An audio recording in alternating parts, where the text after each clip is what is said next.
Hi everyone, it's Roger and James here from the What's on Disney Plus podcast. In this week's episode, we're going to be sharing our thoughts on what's coming up on Disney Plus in January. We'll also be sharing our thoughts on this week's Disney Plus and Star Originals. Plus, we'll also be talking a little bit about Spider-Man. But don't worry, we'll be doing that right at the very end, so don't worry if you haven't seen it yet.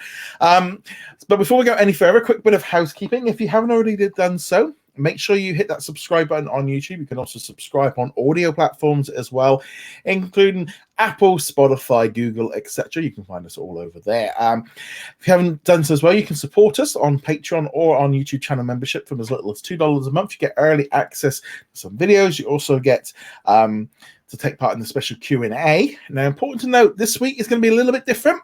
On the Sunday evening UK time when I normally do the podcast, the live stream, it's going to be completely open to all Disney Plus, all of our subscribers. So it's not going to be locked back for members, so everyone can take part. We'll be doing it a little bit longer. I've added an extra half an hour to begin with at the beginning of the day. So Patreon and YouTube channel members have been able to submit their questions, but once I've done them, we're going to be going open to everyone. So it's going to be an open, like, Christmas episode, because next week there won't be a live Q&A, and the podcast will also be a couple of days early. We're going to record midweek this week after the finale of Hawkeye comes out. So that's a little bit of housekeeping. Also, just want to say a big thank you to Patrons and YouTube channel members for their support, including Sarah, Andrew, Elliot, Jacob, Khalid, Red Mask Man, Aerog, Andrew, Cody, Darren, Lauren, also to Ricky, Baba Trolling. We've also got Dave, Diona, Adam, Mohammed. We've also got Ben. We've got Raphael, My VCR Still Works, Bina, Joshua, Dawn, Martin, Jeremy, and Sarah. And also just a big thank you also to all of our silver members as well for their support. This will mean a lot for everyone. Every little penny helps keep all the bills going and all the rest of it. So there we go. So let's jump into it. So it's been a nice Marvel-y week. It's been a nice Marvel-y week. I've got my Hawkeye Christmas t-shirt on. So let's jump into it. But we're going to start off with Disney has officially released what's going to be coming to Disney Plus in the United States in January. Now, I'm going to say this right from the word go. This is not going to take us very long. This is rough. This is a rough one. We'll talk about that afterwards. So first off, every Wednesday in January, you're going to be getting a brand new episode of Star Wars: The Book of Boba Fett. So remember that. That's the key bit. That's the one thing everyone's going to be watching. You're also getting new episodes of The Miraculous Tale of Ladybug and Cat Noir on Wednesday, the 5th of January. Then on Friday, it's a couple of movies dropping in, including Diary of a Wimpy Kid, Dog Days, Like Mike 1 and 2, and The Return of the Sandlot, which has come back. I think this will be the third or fourth time that this movie... It only got removed recently. This is the yo-yo of the 20th century movies. I personally find that one a little bit like, well, it's barely been gone like 4 weeks. It's not really eligible. Then we're getting on Wednesday, the 12th of January, Eternals. Big release. That's obviously the big main movie of the year, of the month for that one. Yeah. Then on Friday, we're getting Betty Goes Wild. So that's gonna be good. A nice 12-year-old documentary in celebration of her 100th birthday coming up. She's kind of like becoming like the Queen of America, isn't she? It was like we use like for her dates for us. And then you're getting Catch the Kid. I would be perfectly fine with Betty White being royalty, honestly. Yeah, I think she's US royalty. Then on Wednesday, the 19th of January, The World According to Jeff Goldblum, Season 2, you're getting the second batch of 5 episodes. And Assembled, The Making of Hawkeye, which I'm surprised is a little bit later than normal, but spread it out a little bit. It is interesting that one's late, because you would have expected this one to be like the Assembled for Eternals, which was releasing the week before. But okay. Yeah. Vets on the Beach Seasons 1 and 2. And then on Wednesday, the 26th of January, Random Ring Seasons 1 and 2. And then on the 28th of January, you're getting Ice Age Adventures of Buck Wild. Now, it's important to note, this is only in, like, I think the US, Canada, and I think maybe Latin America. Us in Europe and Australia are going to have to wait until the 25th of March. Disney even put out the poster on their social media confirming that date is correct, which is just ludicrous. I don't know why we're not getting it in the UK, but so there you go. That is your entire lineup. What an awful month. I mean, if you take Eternals and Book of Boba Fett out, and okay, I'll give them maybe The World According to Jeff Goldblum. that's just dread. I mean, you're literally one thing a day. Well, they want to celebrate the beginning of 2022 by reminding us of the beginning of 2020 with the amount of content they're putting out. I mean, obviously, you can't sneeze at Boba Fett. That's going to be drawing people in every single week. It'll be the talked about show for a while. But yeah, there's nothing else. If you've watched the Boba Fett episode for the week and then you're like, oh, let's see what else is on. Oh, literally nothing. Okay, I guess that's what we're going to have. We're going to have Boba Fett, and then with the exception of the Eternals coming out that 1 week. That's it. I mean, it's like, the Book of Boba Fett is. I'm really looking forward to that. So I'm not trying to dismiss how important that show is, but I mean, we were literally like one thing a day. I mean, it is just. There were some days they even skipped because they couldn't even fill up the Friday because there was nothing for it to arrive. It's like Jeff Goldblum. I mean, they could at least stretch that out weekly. That might have helped. I mean, yeah. Especially in the case of Jeff Goldblum, they might be experimenting with it because, the first season might have been one of the ones that kind of trailed off as it launched, became lower priority. I mean, that certainly happened with us. It moved down the list of things to watch, but the difference being it was a title that came out at the very beginning. This is when Disney Plus launched, and it was mixed in with like 10 different other titles, including High School Musical and The Mandalorian and stuff that were clearly going to overshadow it. There's nothing here that's going to do that now. So it would have made sense for them to be like, January and possibly February are looking pretty lean. Let's stretch this one out and at least have something for people to look forward to. It's, to me as well, it's like there's just a lack of National Geographic, the lack of Disney Channel. Now, whether or not they announce a load of more stuff that's coming, maybe some ABC content like they did, because they did that this month. They announced a load of stuff to help boost it up. I mean, it just feels like, usually kind of like with originals, you're looking at like, okay, so we got the Ice Age movie. The originals aren't too bad with the movie and a documentary and Boba Fett, so it's not so bad. But I don't know. It just feels. I mean, when that list came through, it was like. I mean, it took me, like the time it took me to make the article and to make the video. I mean, people were even like laughing and joking with me going, "Well, your video ain't going to take very long." The UK one, it took me nearly 3 hours to do the same document with the same amount of time because of the amount of content. Now, we're going to get into the UK one in a minute, but the US list, I mean, it's just like along the lines of, guys, you can't sell a service literally like this is not sustainable in terms of, I mean, literally the Book of Boba Fett is doing all the heavy lifting. There's so much more stuff that they could have added than this. Like the Diary of a Wimpy Kid and the Sandlot, they've been on and off before, so it's not like these have already been on there. I mean, it's literally just an act of, I don't know. It just, for me, I can't help but go along the lines of, this is a poor month. This is a very poor month. It is. It's unfortunate because, like I said, we really haven't seen this kind of release schedule since 2020, really. I mean, there have been a couple of random ones here and there, but not across the entire month. For quite some time. So, all right, it's the beginning of the new year. It's January. We know that there is a pretty heavy lineup coming in 2022, but yeah, it's hard to be like, yep, you got a Disney Plus subscription for Christmas. Here you go. There's nothing new to watch. I mean, I literally, like, from your point of view, I can see that you are literally going to check in on a Wednesday morning, and that'll be it. And you won't go in there at all the rest of the week because there's nothing really there for you. Yeah, no, I will be checking in first thing on Wednesday. I will be watching the Boba Fett episodes before work, and I'll be done. Obviously, when we talk about the UK lineup, there will be a couple that I'll be checking on Hulu to keep parity going there. But I would be actually kind of interested in what the demographics of people listening to this. Americans specifically listening to this who have both a Disney Plus and Hulu subscription. It's like I said, so that was the US list. There's not really much more we can say really on that. It is just so light that it's hard to kind of do anything. And so let's now. I mean, Hulu's going to be getting some good stuff. They'll be getting like the How I Met Your Father. There'll be a new series of that coming in.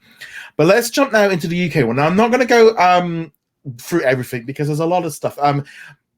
One thing that was really noticeable in the UK list coming up in January, we're getting like ESPN 30 for 30 documentaries, like 3 or 4 a week, all month, which I think is a really impressive. You're starting to build out that ESPN. I think by the end of like January, there's going to be more ESPN documentaries on Disney Plus in the UK than there is like Star Wars or Marvel content. There's going to be a lot of stuff. Now, whether or not this is an indication of more sports stuff starting to drop in, at the minute it's just the documentaries, but it's definitely very noticeable that that's happening. Well, I mean, it is worth pointing out that the 30 and 30 documentaries, they have a ton of them. This is a long-running program that ESPN's been doing for a long time. If you're into sports, I've only watched a few of them, but they're generally very good content. It's just not one of the series that you're going to sit down and watch everything, more than likely. You're going to go, okay, here are the basketball episodes. These are about the basketball players that I like. I'll watch those. Here's the hockey ones. This one's about Wayne Gretzky. I'll watch that one, and so on. So it's not like a series that everyone's just going to sit down and binge necessarily. No, I mean, also, so there's going to be a lot of stuff coming in there. There's some new original stuff coming. We're going to be getting Queens, the ABC series. That's going to be dropping in from the 19th, which is show I'm looking forward to. We're also getting Big Sky Season 2 dropping from the first week of January, and there'll be new episodes of that dropping right through, which I'm really looking forward to. I really enjoyed Big Sky when that one came on earlier this year. Hit Monkey as well will be dropping at the end of the month. This is what they've said again. I mean, obviously we had this before. So this one will be dropping. Just check the date here. I think it was where they moved it to. Yeah, on the 26th of January we'll be getting Hit Monkey. So that's pretty good. We're also getting the Wonder Years. So the first episode of the Wonder Years is dropping onto Disney Plus here in the UK this coming Wednesday. So there'll be new episodes of that dropping every single week. We're also getting new episodes of The Big Leap going right through January, along with Bless the Hearts will be finishing up, as will be Mixed Dish. Interesting stuff with Mixed Dish Season 2. They're actually dropping the whole season at once rather than doing the weekly drop, which makes sense because I didn't understand why they did it with the first season, because it was like, well, this one's like 2 years old. Nevertheless, there was something else, a couple of other ones I wanted to pull out. The Chai, which is a show that's on Showtime there in the United States. They're dropping all 4 seasons into the UK, and they've not been available before. So that's kind of quite a big drop, and I suspect them season 5 will then start dropping in at some point. Interesting enough, we're also getting High Fidelity season 1 will be dropping at the end of January, which originally was going to be a Disney Plus original. I mean, that's kind of it's taken that long to get to here because I think it went to Stars or something like that over here when we didn't have Disney Plus launch, which is a show I've been wanting to watch. I'm trying to think what else we had. Oh, we got Insania, which is a Star Plus Latin America original. So we're starting to see some of the international stuff. No details or anything like Snowdrop or Blackpink. I know there's a lot of people asking about the South Korean stuff, but no confirmation of them yet. So those was kind of the big ones, really. Also, like some shows like the FX show Better Things. That's all going to be coming. So that looks like we're probably going to end up, I think, getting all the FX series starting to drop in as the deals with the BBC have run out. I know the ESPN deal is, I think, also running out next month. The Resident, the new season of The Resident is going to be coming onto the UK at the end of January, and that's like left its contract with Sky. So we're starting to see like business picking up here with the UK lists. We've not had the Australia or Canada list released yet. They're usually a lot nearer to January. But yeah, the UK list. I'm going to be honest. I was looking at like the UK list. There's a lot of stuff here. There's a lot of there's a lot of ESPN stuff, and there's some random movies and stuff in there as well. But there's not a huge amount of things jumping out at me like as much as there has been in previous months. So still, it's a lot of old stuff. I think somebody at Disney, either in the UK or in New York or in Amsterdam, wherever the offices are that they're doing this, so they found some votes of National Geographic and ESPN where they go, oh, we can do that. Put that on, which is great.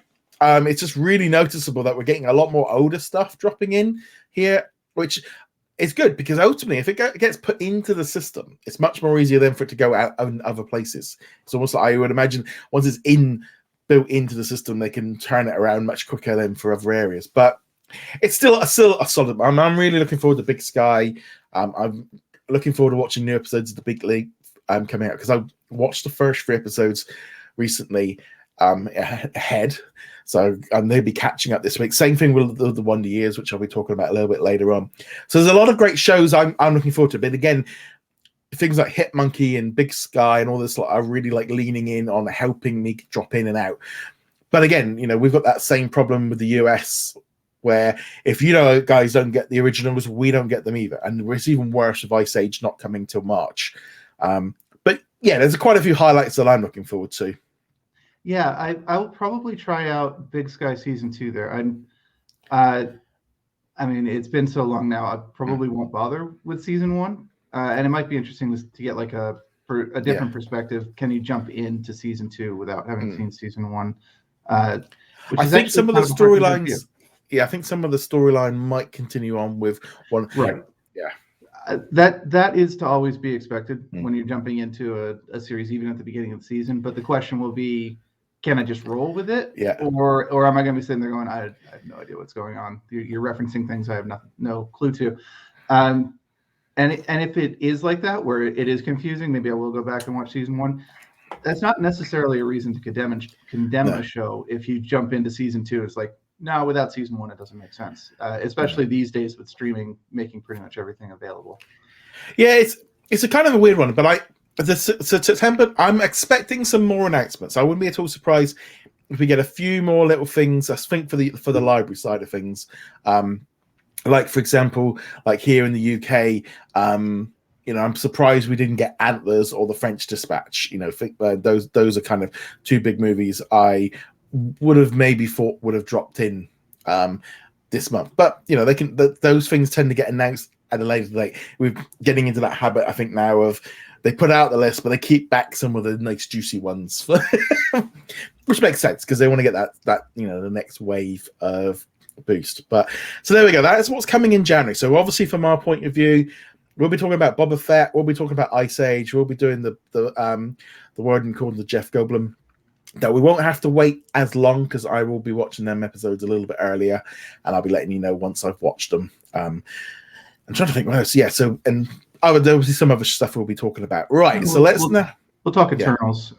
Yeah, obviously I saw that in theaters, but we'll review it on the 13th. I think it's always hard when a movie drops into a cinema. If you've already seen it, it's like like when Eternals drops, it's like we kind of it's that thing of we tend to talk about them like when they come out rather than but it's much faster. But we didn't talk about Eternals when it came out. I think I wasn't. I think I was off. Oh, I think so. We will talk. It'll be a good reason for me to watch the movie again because it's one of those weird things where I go, I suppose I'll watch it again. I'm not in a rush to watch it again. Whereas like Spider-Man, I would quite happily watch again like in 2 minutes. But Eternals is like, oh yeah, I could go a few months. But actually, by the time like Shang-Chi arrived, it was a couple of months later, and I was actually like, oh, I kind of quite like, It was funny, when we watched Ron's Gone Wrong, which we're going to talk about a bit later on. My wife, I said, oh, it came out in cinemas only like 6-8 weeks ago. And my wife said, why is it on here now then? Is it rubbish? I said, no, that's what they're going to be doing from now on. She goes, oh, because she instantly was just like, if it's been sent early, well, it can't be very good. Like, no, it is actually, it was fun. But it's that instant reaction going, why is it on here so early? No, come back to that in one second. I just want to say, the Eternals, I'm in kind of the same boat with you where I'm kind of like, I'm not super excited about watching it again. But at the same time, I'm like, I suspect that I will notice things in the second watch that I did not see in the first. And I am actually looking forward to it, but it's not like the super got to wake up early to see it one. So going back to that point that you just raised, that is one of the reasons why a lot of streaming companies have to be careful about what the release window is. And I think why that 45-day window is starting to be more popular. There is definitely a mentality probably born from years and years of like direct-to-video releases where people are like, oh, it was only in theaters like 4 weeks ago and it's already here now. Oh, it must be junk. because that was obviously what used to happen. Is the movie would come out, it would bomb spectacularly at the office, and the company would just try to get it onto video as soon as possible, just to recoup anything they could. And that mentality is still there. Well, I know I've been talking to some of my gaming friends, and when I was saying about Shang-Chi coming up for Disney Plus, they're like, "What do you mean? I haven't managed to get to the cinema yet. We've only got 3 weeks, and you can wait." And The Last Duel, so yeah, and they're like, "Well, I only saw that 3 weeks ago at the cinema," and it's it is just that flick. But I mean, ultimately, it's something that we're going to see a lot more. But speaking of which, I was going to carry on. Just one last thought on that. This is a thing that Netflix has been having to deal with a lot with their movies, of course, is their movies don't even go to theaters in a lot of cases, or they only go to a very limited number of theaters to make them eligible for award season. And you can definitely even now hear people going, "Oh, it went direct to Netflix. It must not be all that good, because if it was good, it would have gone to theaters, right?" And this predates COVID. We're talking about things like Six Underground and that Sandra Bullock movie that was really popular. I can't remember the name. Where she was blind. Bird Box or something like that. It was a fun movie, but I never would have gone cinema. I never would have gone cinema to watch it. I probably would. I don't know, with things like Red Notice and Six Underground. I think I probably would have been I'll just wait for rental. I would have wanted to watch it. I would have, but it's should I go cinema for it? I don't know.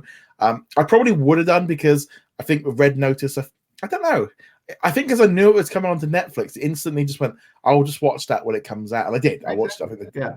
But it also gives you the perception that it is a lower quality movie, when that's not always the case anymore. In fact, streaming movies across the board, Amazon, Netflix, HBO Max, all of them, the movie quality of direct to stream is getting better. Yeah. Also, it was announced this week that in the United States, Free Guy will be coming to Disney Plus on February the 23rd. So it'll also be arriving on HBO Max at the same time. So this is obviously part of Disney's agreement with them to share this movie.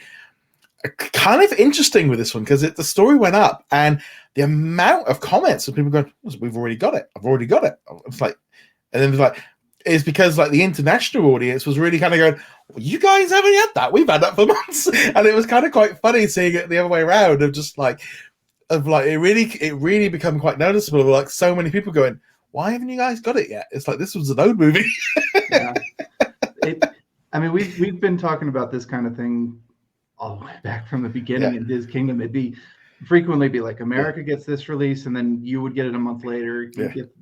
And then it was the Marvel movies where you would get it a week before us, and be sitting here wait, why are you watching Endgame now? Well, literally, let's be honest. In the last 6 weeks, we had Venom in the UK came out 2 weeks later, which actually caused me not to go to the cinema, because it was I'd already watched the end credit scene that I needed to, and it was I might as well just wait now. But then with Spider-Man, it was out here 2 days early, so I got to see it on Wednesday before, I know a lot of Brits said it was really nice because we kind of got in first to watch it, but that happens quite a lot. But that thing of if Spider-Man had been in 2 weeks' time, I think a lot of people wouldn't be going, because it'll be well, we know it all now, and it's a very tricky one. But it is good that Free Guy is coming. Now that's going to be a big release for February for the United States. Great movie. I really enjoyed that one. Yeah.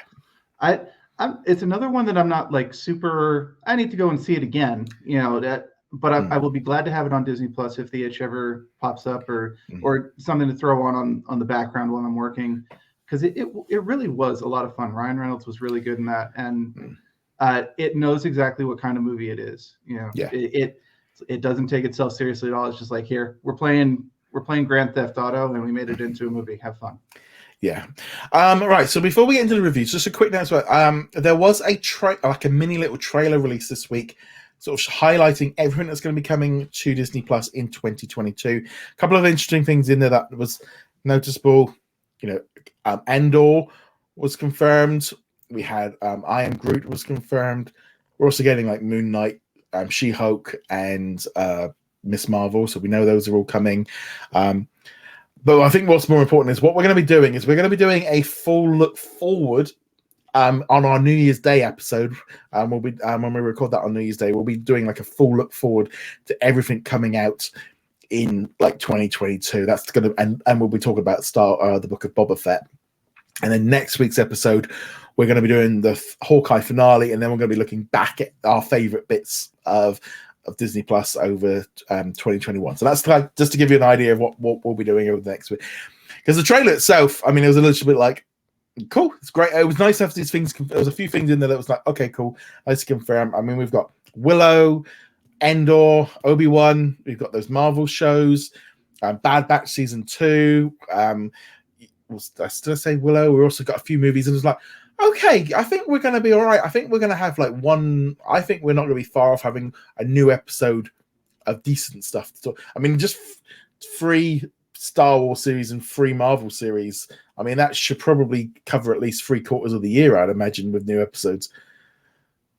I would say so. And then you add on to that, theatrical releases that will eventually make their way over. Sure, at the beginning of this particular episode, it's kind of like doomy and gloomy with January being kind of barren. But you do look at what's planned for 2022 and like, okay, there's a lot of very interesting stuff coming on. If they can keep the quality that they had here in 2021 with the Marvel shows and previously with like The Mandalorian and things like that, 2022 will be a very, very good year.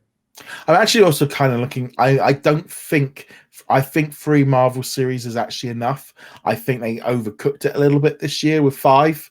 I think there was even if you discount What If, I feel like 4 was squeezing it. I know a lot of people are like, where's the next? It's like, do we need that? I feel a little bit like I've had a lot of Marvel this year, and it's great. But I don't want it becoming like I'm getting bored of it because it's like on too much. See, I would really like them to do an alternating release. You get the big Marvel show, get the big Star Wars show after that. Maybe a big Disney Plus original show, a hype driver, and then cycle through like that rather than, all right, WandaVision is done. Here is Falcon and Winter Soldier right away. And then here is Loki right away. And I think, and I know you discounted What If off the list, but I think What If really became a casualty of that. Where if it had a little bit of extra room on either side, it could have gotten a bit more attention because that one kind of fell through the cracks. People who watched it did enjoy it, but it didn't generate all that much buzz on social media and didn't make too many waves. Yeah, now I'm going to be honest. There was a thing I think this week with Hawkeye. I think it suffered on Wednesday from the hype factor being a lot less because Spidey swung in and kind of took. I mean, Wednesday morning was fantastic. I literally got up, had a shower, sat down. Hawkeye was up a couple of 10 minutes early, so I was able to start it up, get on there, managed to do a couple of the articles that we normally do on a Wednesday morning. Watched Hawkeye, got that up, literally had a cup of tea, got in the car, went to the supermarket, got some snacks and some breakfast, went to the cinema, watched Spider-Man. So I had an amazing Marvel morning because I literally had a new Hawkeye episode followed by Spider-Man. Literally, that was my entire morning on Wednesday. It was great. I loved it.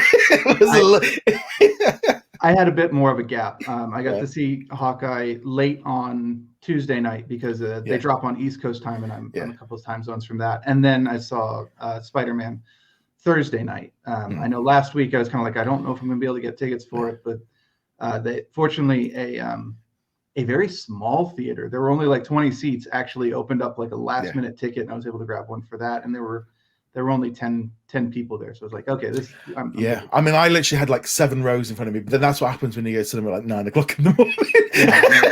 That was not an option for me, unfortunately. But yeah, so we're gonna do the Hawkeye and Spider-Man after we've done everything else before we get into the spoilers. So let's talk about some of the other releases. So then we had Foodtastic was this week, which was a brand new series. There was 11 episodes. To be honest, I did only watch the one. And that was enough for me.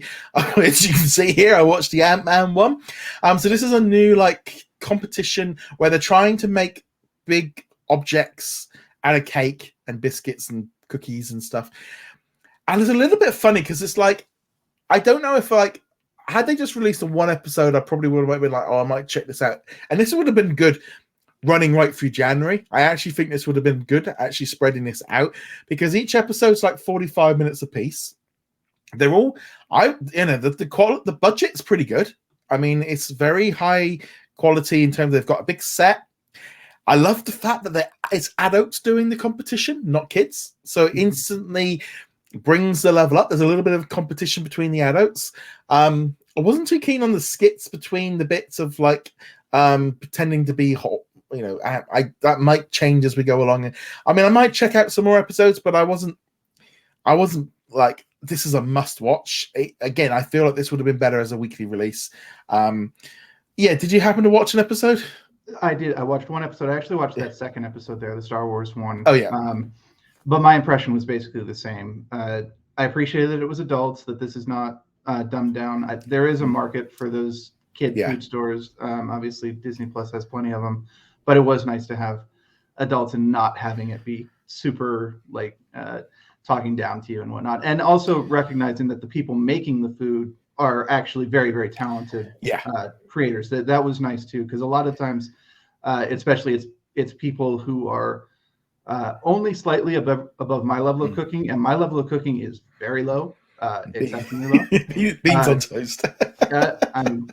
Don't knock it. I realize that's more of a British thing than an American thing, but hey. Either way, I had the same problems with it though too. I found the skits to just be kind of like, you guys are literally just padding this out or trying to be quirky and fun. It's like, this isn't what we're watching for. I want to see your creations. I want to see what you're doing with this. It's kind of an odd one because it's like I think it has something to it, and the budget seemed good enough, and I like but the end. I know it might sound weird, but I found the energy level of.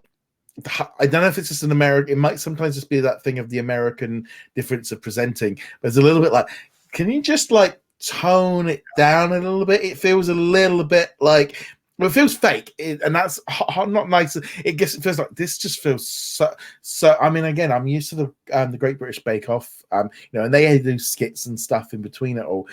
But this just was like, this is just real cheesy. No, I do have to agree with that. I recognize that here in the States that style is very popular, and we love we as a country love things like Hell's Kitchen and the nightmare shows and somebody barking and yelling and being dramatic and making great little like but when you got Gordon Ramsay doing it works. Gordon Ramsay can pull it off. The problem is most people can't without coming across as just like a complete jerk and someone you'd never want to talk to. Ramsay pulls it off. But I do prefer the European style, the British style of let the food do the talking. And I prefer the subtler response where they'll take the bite of the food and it won't be like the greatest food of all time or just pure junk and there's no middle ground in between.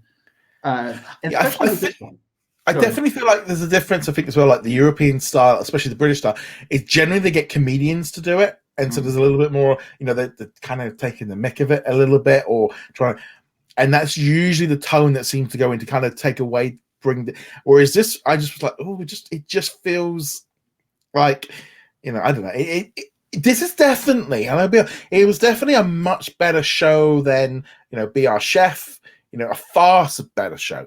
I feel like this has something, and it was like kind of watching it. This isn't bad. This isn't bad, but it's like I'm not sure if I want to. It's like it's just not a show. Maybe if this was. I mean, obviously we've got the Disney themes because looking here, we've got episodes on Beauty and the Beast, Toy Story, The Avengers. I mean, it's nice that they're mixing all that in. The Lion King, Up, Wreck-It Ralph, the Pirates of the Caribbean, and the Muppets. I mean, they're all looking really good. And I might check it out, especially in January with it being a little bit lean on stuff. But it's that kind of thing. Because I need to. I mean, I obviously need to do a review up for this one, so I need to watch a few more episodes. But it was a little bit like it dropped on Wednesday, and I was really busy with all the Marvel stuff. But it was like this was just so far down my radar. I actually forgot that it came. That I kind of got to Friday morning and went, I haven't actually watched an episode, and we need to talk about it today. And that's not good. When it gets, it didn't help with Disney really didn't do a lot of promotion for this. A couple of videos they released to other websites rather than even putting them out public were like, well, is this all you're doing? It's just like, I couldn't even get screeners. I mean, that was the thing. That's what there's a little bit of like, well, if they're not like, why? Normally that would be an indication of, and it's like, there's nothing wrong with this show, and I wouldn't, it wouldn't have been a bad review, but it's just very average. But I really, like I said, I don't feel like I can't pull it apart because there's nothing really annoying, but it was just maybe this, that one issue with the presenting style, but that was like a couple of minutes of the whole thing. It wasn't a lot. No, I would probably cut maybe 10 to 15 minutes of each episode. Get either pare down the skits or get rid of them. Maybe tighten up the whole creation. Actually, I would rather they focus a lot more on the actual creation part. That's the interesting part to me. The final presentation is cool, but I like seeing what decisions they make. Like, I need it to look like this. So what do I need to bake that will fit this and won't fall apart and will maintain the structure and things like that? But also the color that I need, like those. I wish they'd focused more on things like that. You know what I mean? It's interesting. Yeah, it's interesting because I don't know. Sometimes that can be a little bit of a difference with like US food and English. I've always found this, and it's something I actually have to be really aware of whenever I go to the States with American food, is coloring, because like you have like different rules on coloring and stuff, and there's like, I'll be honest, there's a lot of that stuff is like I couldn't eat it because I'd be like, I'm not touching that with that coloring because it's going to make me ill.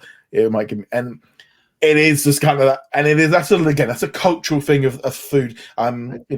Our foods generally don't have, if you brought up a cake like those colors and stuff, you'd be like, I don't really want to eat that. No, that is definitely a valid complaint, especially if you get like the grocery store cakes, and then they have like giant super green flowers mixed in with like red ones, and you're like, there is so much food coloring in that. I'm going to be seeing that color again later.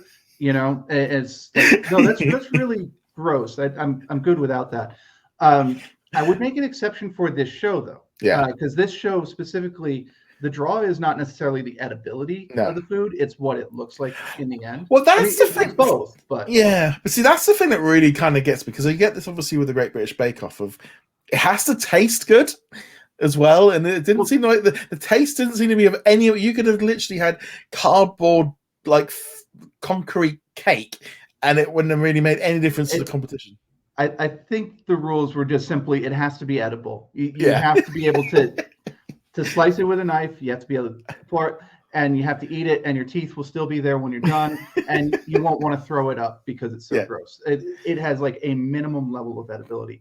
And if we were watching the British Bake Off or one of the American versions of it, I would agree. It's like maybe focus a bit more on this, but this clearly is make the food look like whatever the theme is, Star Wars, Toy Story, or whatever. There was another series I used to watch on. It was called Chocky Wocky Doodah, and it was about a chocolate shop in Brighton that used to make elaborate cakes, and all the design and stuff. And it was that kind of thing, but the cake still had to kind of, because it was a customer paying for it. But yeah, so I've been watching these kind of shows on and off for years and stuff, and it's like, we have variations of the British Bake Off where it's like professionals. So I generally do watch quite a few of these shows. So I think that was, whereas I'm looking at it going, well, this isn't You kind of need to treat these like as wedding cakes, I don't know if this is more of an American thing or universal, but like wedding cakes, they're beautiful to look at.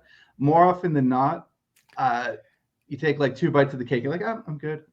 I've actually been to weddings where there have been 2 cakes, where there's been the wedding cake, which is the big, beautiful one, and the bride and the groom, they cut the piece and do the whole thing. And then they're like, okay, this cake over here is the one you're going to eat. That's the plastic one. But yeah, so if you enjoy cooking and bakes and caking, give the show a go. I honestly, it's along the lines of, it's one of those things, and I'm trying not to go into it, but it's like, it's not dreadful. It just didn't quite hit the mark. It's good background noise. Yeah. I mean, it's a good one to have up on your second screen while you're working. You can glance over and be like, oh, they did a really good job of recreating this Star Wars thing or this Muppets thing, and then go back to work and good to go. And you can listen for the cues for when you're going to want to see. But Yeah, we're on the same page here. Yeah. Shifting gears then, let's now talk about the other big release of the week, which was Ron's Gone Wrong. A new animated movie from 20th Century Studios. This was a movie that only came out in the middle of October. Once it kind of, this was a movie that I should have gone and seen, but I just didn't get round to it. And then it was like, once we knew it was coming to Disney Plus, it's like, well, I might as well just wait. And watched it last night with my wife. And I kind of watched this one and it was like, this is like, I enjoyed it. I don't know if I'm going to watch it again. I did enjoy Ron. I thought he was a cute little character and he had some funny moments. It kind of felt a little bit like, here we've got Baymax, Wreck-It Ralph, and your iPad and your iPhone and mixed them all together. And, Ron kind of had the Baymax feel to him quite a few times. But I liked the story idea of like with the kids of like, the thing of getting followers and likes and what can happen when it goes wrong. And I thought that was it's an important story for kids today. I don't know if parents might not necessarily understand the importance of it to youngsters and stuff, but I can understand what they're coming from. I thought that was good. The whole thing of like the kid not having the gadget that everybody else is, and he's kind of isolated. The thing of him not being on the internet and not being connected. I mean, that was basically to me a metaphor for just not being on social media. I thought this had a lot of good points. It definitely had a couple of good points. I enjoyed watching it. I'm glad it was on there. I'm really, I thought it was a solid kids movie, but I don't think it's going to date well, and that's a little bit of an issue with it. But what did you think of it? I'm in generally the same boat. I think I had a slightly lower opinion, but not that much lower. This is a perfectly fine movie. It was fun to watch in the moment. Zach Galifianakis, who does the voice of Ron, the robot, really was the reason to watch this. He had some great one-liners in there. Just some random asides that worked really, really well. But like you said, it's very derivative. It doesn't really seem to have much of its voice. Now, the one that it reminded me most of is actually a movie called Next Gen, which is on Netflix. It came out a number of years ago. It's almost the exact same plot. And then you mix in some Baymax and some of the other ones. And it's like, okay, you executed it well enough. The animation's good. But there's nothing really here to make you go, this is the movie you wanted to watch. If you want a cute robot movie, I would definitely go Big Hero 6. Go over here. This one's a much better movie. It's worth watching, especially if you want to watch something new. But yeah, I think my main problem though is it's got that antisocial message to it, and that's good. You do need to have a balance, and you can't live your entire life on social media. You can't use social media as the template for your life. I think that's a very important message for kids, but this does go occasionally too far where you can picture the old man on his porch going, you kids go out there and explore nature. Well, that's what got me with the dad. Was it was a bit like if your entire job is online selling novelty toys to kids and stuff, and you've got like no concept of the internet, and it was a bit like just go out there and play, and it was like, yeah, the kids all aren't going to come off of social media cold turkey. It's like you say, it went too much. It's either all or nothing, and it's like, well, we need to learn the balancing of this rather than just all or nothing. And I 100% agreed on that. It was like one of those things. Well, coming off the internet is not really the answer. That's not going to help. I think actually the dad might be the biggest problem with the movie in general. Not necessarily in a bad way, not like he's a bad character or anything, but they couldn't figure out what they wanted to do with him. Because like you said, they've had the whole thing where he is a developer for these toy companies, and this is what he does, but he's also way out of touch with things. And then, he's trying to be a good dad. Obviously, he knows his son really, really, really, really wants one of these toys that every kid has. And I think every parent can relate to that moment of the kid wanting the fad item. And in this case, the fad item being a very expensive object and trying to appease him, but at the same time, also kind of looking down his nose at the kid for wanting to be part of it. And like, it's a mixed Yeah, I mean, kind of I deal. didn't really like the whole thing of like, you know, the thing of like they kept blowing the electric, because obviously that came into a bigger story in the and I hated the bubble. I hated not so much in the bubble. I hated the headquarters because it was like, why have you got this like weird office block building in? I know it's like, well, what on earth is that? Why on earth would you do it like that?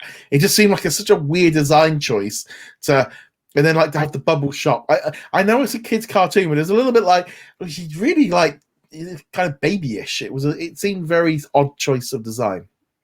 I think they were trying to make fun of like some of the campus designs that a lot of the big tech companies have, because you look at some of their plans, you're like, this is really weird. This is not a functional design at all, and you're just doing this to make headlines about how your campus is like a giant donut that spirals or whatever. Yeah. And it missed. It definitely, they went a little too far on that. And I think that's really what describes the movie in general. They had good intent. They had good ideas. They executed on some of them really well, and then they executed on other ones where they just went way too far over the edge and went past what they were aiming for. I think the thing is about like with these like the CEO and stuff, like the one guy like just trying to make the best thing he possibly could, and then turning the other CEO into this money grabbing guy, and suddenly uses all these technologies. Like it felt a little bit like conspiracy of like a Facebook kind of. It really leaned in on that. And I'm like, I know kids aren't necessarily going to pick up on all this stuff, but it was a bit like, oh, and he's out of a job within like 12 hours because you know he got caught on camera, and it was just like, okay, I could see where you were going. I could see what you were doing, and I could see how this came about. But and I think as an adult watching it, it's like, because like my wife said to me, she goes, "Is this a Pixar movie?" And I went, "No." And she went, "Oh, okay." That was the end. And it was just on the lines of the minute it wasn't Pixar was involved, then it was like, yeah, it's not going to be as good. And it was just like Pixar would have just been at a different level, I think, with this story. Well, I mean, Big Hero 6 is kind of proof of that, even though the storylines aren't really the same. But yeah, it's missing that Pixar element, and what it is the things for adults. Yeah. We say this a lot about Pixar movies. Most of them, they're for kids, but as an adult watching, there are things in there that you can enjoy that the kids will miss. Yeah. This didn't really have that. You can see where they were trying. You know, going back to that point, you can see where they tried in a couple places, but it just didn't.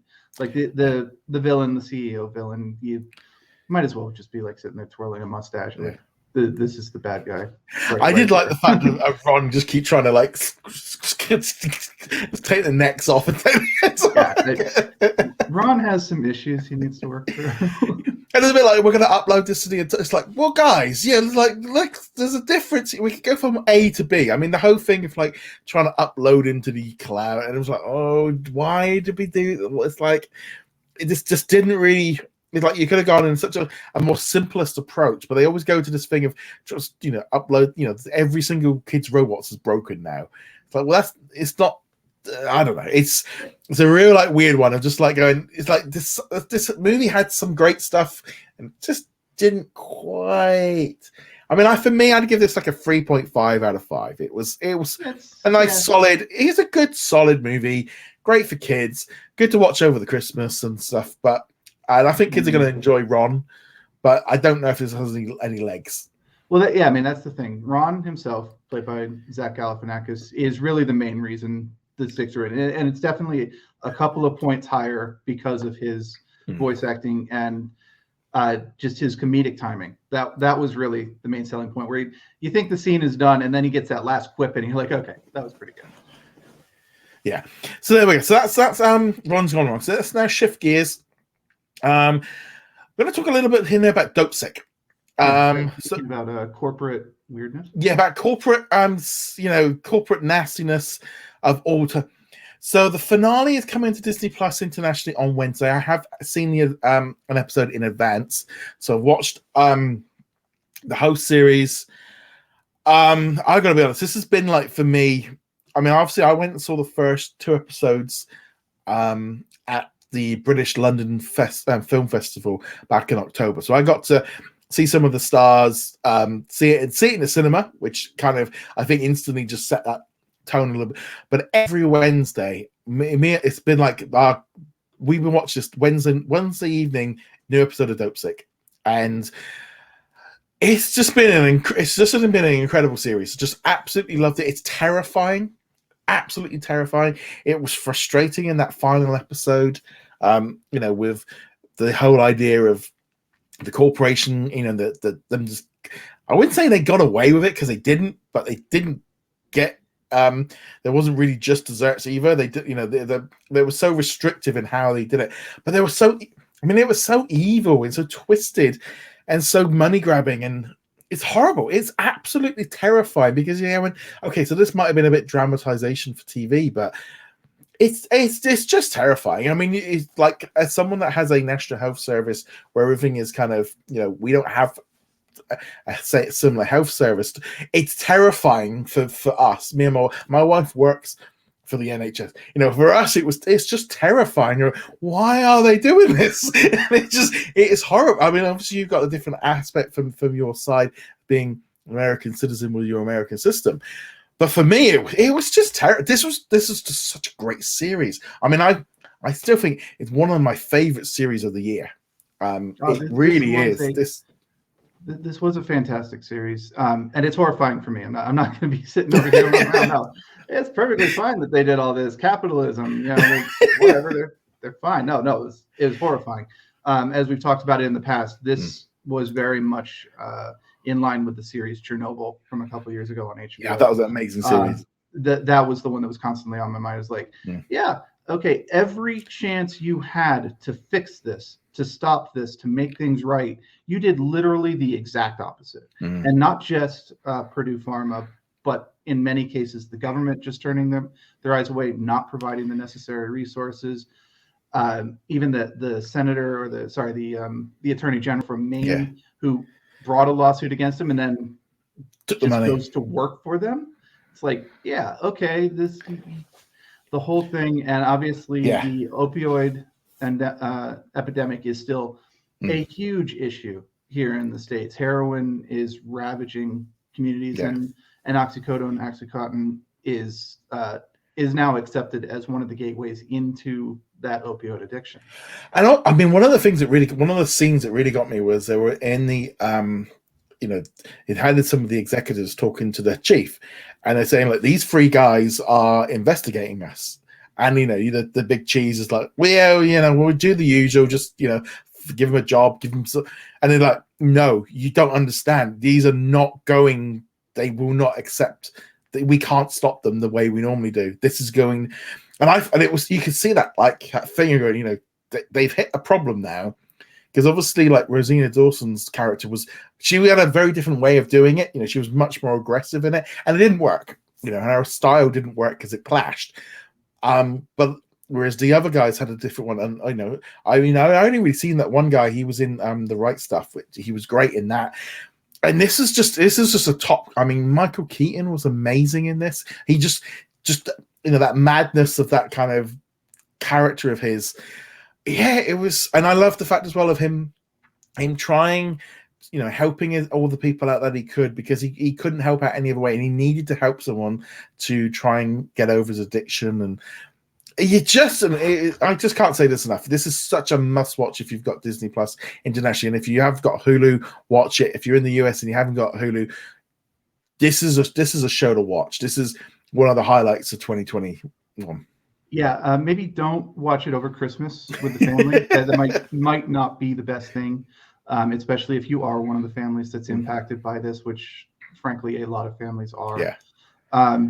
A couple of other shout outs in there, like I think it was in the last episode. Again, everything's kind of blending because I finished this a while ago.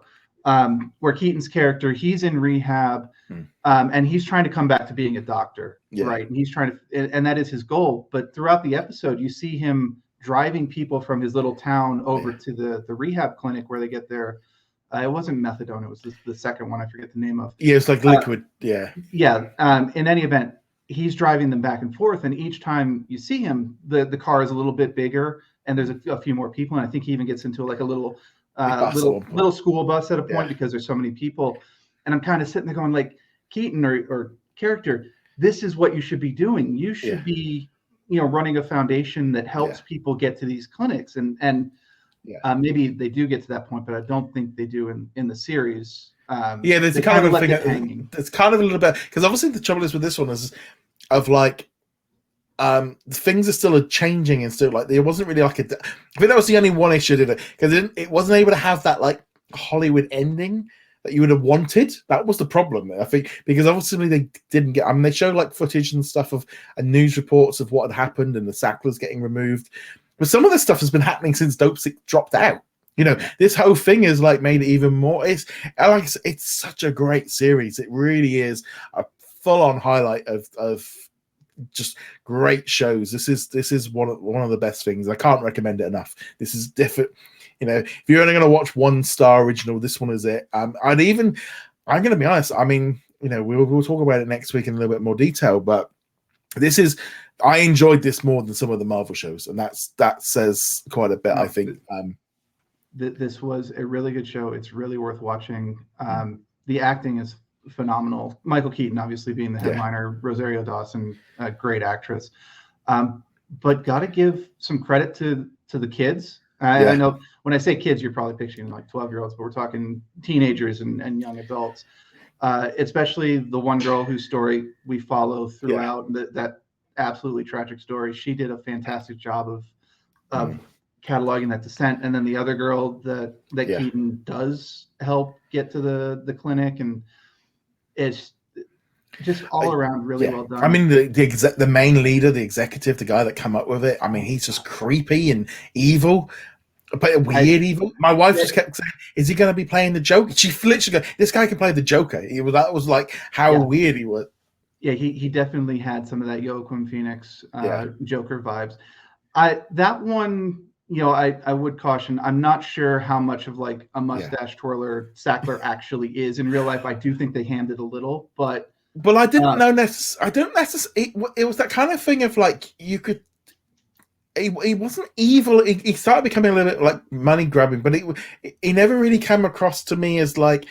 It took a couple of episodes for him to kind of really warm up. It wasn't like an instant just thing. But no, like I said, an amazing series. You have to watch it. Oh, that reminded me of the one scene with him that really got to me. Probably around episode 5 or 6 somewhere. So he's very successful at this point. Oxycontin is like a huge hit, and he's eating dinner, breakfast, one of those things. And his wife comes in and is like, "Are we going to do this skiing trip that we had planned?" The kids are super excited, and he's like, "No, we've got lawsuits and stuff we got to deal with. I've got to do my job." And his wife, I'm paraphrasing, I don't remember the exact line, but it's like, "You've made all this money. When do you get to enjoy it?" And he just looks at her like, "What are you even talking about?" Yeah. And it's just like that almost entirely encapsulates the core problem with this person to begin with. It's like you're accumulating money just to accumulate money. You're not even doing anything with it. No, he couldn't even enjoy it. But yeah, such a great series. Gotta check it out. Shifting gears now, let's talk now about Hawkeye. So we had the 5th episode today. So we're going to be obviously talking spoilers. It's been out a few days now. Another great episode. A lot of stuff building up to this one right through it. Establishing the characters a little bit more. Establishing, I think, what was going on with Lyanna. I thought she was fantastic in this one. I love the scene with her and Kate together and kind of that feeling of things, something not being right, but the whole thing of it starting with her in the blip. Amazing opening scene. I mean, I'd love that. I loved the way they did the blip in that, where it's literally she's staring in the mirror and she blips away, and then a second later she blips back. Because prior to this, you normally have like a cut between them, or at least a little. There's been a progression of time, and now they blip back in. But it was literally just you see it from her perspective. She blips out, she blips back in. Well, it was like the decorations of like the room. Like the room changed. Right. Yeah, but it was in an instant. It wasn't like a montage or a fade in. It was literally a boom, boom, and you see it from her perspective, and the disorientation of her walking out into like this Christmas party or whatever that these guys are having. That she has no idea who they even are except for the one woman, and it's like, no, they hit that disorientation factor perfectly in that scene. Also, as well, nicely keeps her young. Keep they've kind of the way keep her as she was in Black Widow, but just keep her. Yeah, and just a great character. Can't wait to see how when her and Hawkeye kind of meet up, because there's obviously they're going to have some confrontation for them to come together. They're going to have to. But there is a one thing with this series. It's the finale on Wednesday. I don't feel like we've even scratched the surface of the storyline. I still don't really fully grasp, there's that kind of thing of like, well, the story's not even like ramped up yet. We're not anywhere. I mean, whether or not Echo is basically Hawkeye season 2, or they're gonna. I mean, if we don't, I'm fully expecting a Hawkeye season 2, or Hawkeye will return in season 2 at the end of next week's episode, because I just feel like we haven't even got going yet, and they can't resolve it because we've not even had it revealed. It's just like there's this.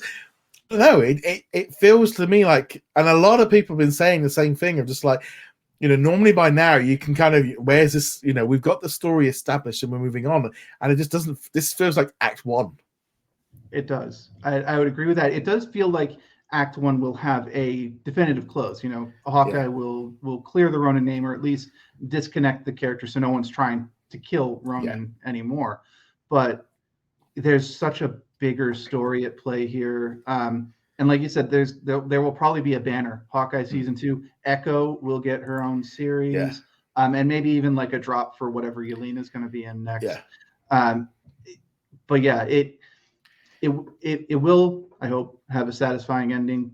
But it will also be that this is a setup for multiple different things that will be coming to you later. Which is, on the one hand, yay! I'm glad. I want to see the rest of these stories. And on the other hand, it's kind of like, oh, I want them now though. I mean, there's definitely that feeling of, like with Hawkeye, of his character. I mean, he's had a lot of good stuff, but this feels like that push forward. I was just waiting for her to knock some Lego off the roof. So just like, the whole thing of, getting Kate, getting her established. It doesn't feel like Hawkeye's getting to that stage of wanting to pass the mantle over yet. We're nowhere near that stage yet. They've just, it doesn't feel like this is the end of, Clint. It's like when, something like, oh, they're going to kill him off. Like, what? He hasn't really even got going yet. They've not really established that.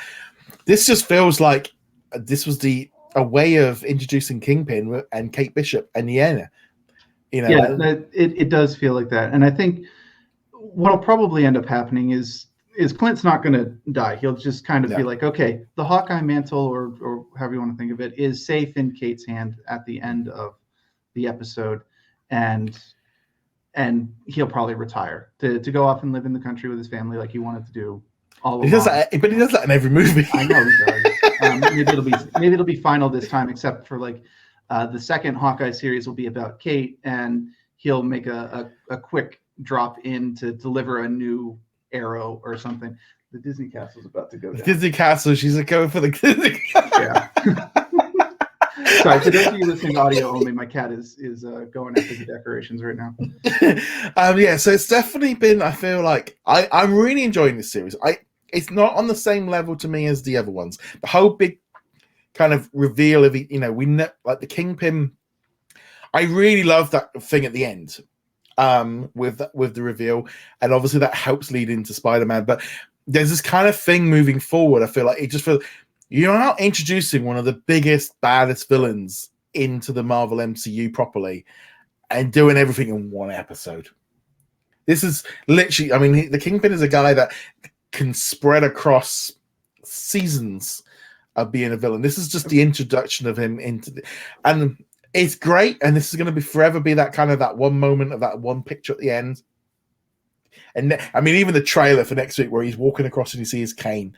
That we're going to ask: do you think this is the same Kingpin as in the Netflix series? Do you think it's a variant, or do you just think he's just 5 years older? Because for me, I just got the feeling this is just Kingpin that we've already seen. So I haven't watched the trailer for episode 6. I very specifically avoided it. But my assumption is this is either going to be the Netflix version of the character or close enough that it doesn't matter. I don't think this is going to be a wildly different take on it, especially since it's the same actor. We'll touch a little bit on why that's relevant in the Spider-Man review. But as far as I'm concerned, whether they ever acknowledge it or not, this is the Daredevil Kingpin from the Netflix Yeah. series, and even if it's not, it'll be close enough that you can still watch the Daredevil series. All 3 seasons of it, honestly, is good all the way through, and treat that as the prequel to this in a sense. But also as well, the blip allows everyone to have like in some way, it was like 7 years has happened between, Hawkeye and the finale of Daredevil. So therefore, like, time has moved on so he has evolved his business, and they've kind of got that air of time to kind of spread it out a little bit. Right. But no, I mean, I loved him in, Daredevil was the reason I got Netflix. Okay, that was the main reason I got Netflix. I probably would have stopped my Netflix subscription. I'd only dipped in here and out for the odd show and stuff. But for me, those Marvel shows what brought me in. He was fantastic as the Kingpin. I grew up on those 90s cartoons where the Kingpin was the villain of Spider-Man. And it kind of has always been that confusing factor for me of her. I always put him as a Spider-Man villain rather than a Daredevil villain because of that cartoon. And that was his introduction to me, was through that cartoon, and obviously that sticks with you then for life. So for me, it's like, this is a villain that can really play up. I hope Marvel don't get, Marvel ain't going to be at that point now where we're going to kill him off in one episode. They just brought him back in. I will actually. Well, they can't. They just can't. I've got this. No, they just can't do it. He's too big. He's too big a character and too important and so useful for. Well, Marvel are going to be running a problem if they keep killing everybody off, because they're going to run out of villains. They already have that problem. It's been a problem since the beginning. Yeah, honestly. I think they're much more aware of it now. I think they are aware of the longevity of what they're planning. It's like, we can't keep killing off the villains. Well, yeah, and if you don't, you end up in a situation where, like Falcon and the Winter Soldier, you bring in Zemo, who they might have killed in a previous movie if they hadn't backed off in Civil War, and they got a lot of very good use out of that character by keeping him alive. I think they saw that, and I think they're also aiming for a Thunderbolts. We've talked about that plenty of time, which is supposed to be a villains as heroes show, kind of like Suicide Squad. But yeah, either way, super looking forward to next week's episode. I don't know how they're going to tie all this up in a way that is both satisfactory and setting up the next wave of shows, but we'll see. I mean, it's like, we're going to have a fight between Kate and Hawkeye and the Kingpin. I don't even think, and like Yelena and Maya and maybe some random tracksuit guys. It's going to be interesting to see how they tangle it. It doesn't. To me, it just feels like we're going to have to be continued. This is just. I just don't feel like we're at a point where this series feels like anywhere. I mean, like, it felt like with like Loki and with Falcon and WandaVision, as we were going into the final, we're like, right, the chess pieces are all in place and we're getting ready for that final like attack. This just feels like, no, we're still kind of moving into pawns. We've not even like moved the back row yet. Does that make sense? It does, yeah. I think the main thing is, as long as there is a satisfying conclusion next week, the to be continued would be okay. But it can't just be a regular episode. They fight, they break apart, and then you feel like there's still story left there and without the conclusion. If they can get a conclusion, Maya has a revelation and she's going to get out from under the thumb of Kingpin. Yelena and Clint have a moment, and Yelena realizes maybe she's being manipulated, or they have a heart-to-heart where he tells her what happened to Natasha. Well, she already. That kind of thing. Well, I was going to say, I think she already is, because she's already. The fact that she went and spoke with Kate seemed to set to me like she wasn't 100% like happy with what was going on, and then checking out who hired her. That very much was set to me along the lines of, well, she's not completely happy with the situation, because she's, the fact that she's at this hired gun doesn't seem to fit well with her. Yeah, so I would argue probably not the first part of that. I think her going to see Kate was literally just a fact-finding thing. It wasn't I'm suspicious of what's going on. It's just, if I want to find Hawkeye, Kate is my best bet, and it's very easy to find Kate because I know her address and stuff. But I think Kate got to her. I think Kate raised points that made her question the narrative of what was going on. It's a common spy trope. You don't ask questions about who you're working for, right? that's pretty much in all the spy movies. You don't worry about who you're working for. It's a job, you do it, and you're done, and you don't get connected to it. And now Yelena is connected to it. That's why she texted like, "This is who." All right, sorry. Yeah. This is who my boss is, and this is who they're talking to, and thought you might want to know, even though that is not something that a spy who is committed to their mission would do. No, it's gonna be a lot of fun going into it, but this did not feel the same level of, I felt like with Loki and the other ones. That penultimate episode of going, wow, they're gonna wrap everything up, and we're gonna. It just doesn't feel like we're there yet. Right. Let's now shift to. We'll be doing a breakdown of next week's episode. The episode will be out a little bit earlier. We're recording it a couple of days earlier because of Christmas, so that'll be there. And we're now going to be talking about Spider-Man: No Way Home. Important to note with this one, technically, it won't be on the Disney Plus in the US for maybe a few years. It has to go for its pay one window and theatrical release. Eventually, it will turn up in the US because of a contract that they made. Had it been like Morbius or the next one, it would be coming in their pay 2 window. It's a little bit complicated. Internationally, there's just, I mean, to be honest, I think we're at a point now where any given day Disney could announce they've done a deal with Spider-Man to bring them into the Disney Plus. So we're going to go into Spider-Man because it's interconnected with Hawkeye. It's interconnected with all the other movies. So we're going to say we're going to be in full spoiler mode. So if you haven't already done so and haven't seen the movie, feel free to cut off. We'll see you guys on next week's episode. Because to be honest, I don't think I can say stuff without like. No. So before you disconnect real fast, just Roger, recommended, not recommended. Awesome movie. Loved it. Absolutely. Also agree. Really, really good movie. And if you guys remember, I did not like Far From Home. So this had a bit more of a hurdle to clear. I really enjoyed this. It's worth watching. Have some problems with it, but that's where we're going to go into the spoilers here in a minute. So that's the recommendation. If you don't want spoilers, we'll see you next time. It's just one of those. I just know I'm not going to not say so.